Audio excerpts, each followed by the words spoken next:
In this video, I will show you how to reset the password for the Google Files Safe folder. To get started, locate and open the Google Files app on your device. Once you're in the app, look at the top left corner of your screen.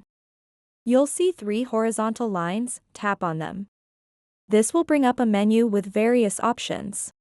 From this menu, tap on Settings.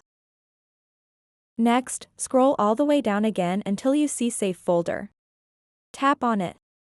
Now comes an important step, tap on Reset Safe folder. A pop-up will appear warning you about what this action entails. It's crucial to understand that resetting your safe folder will permanently delete all files currently stored within it. You will lose everything that was previously secured there. Additionally, your lock settings will be reset as well. If you're sure about proceeding with this action, tap Reset to confirm.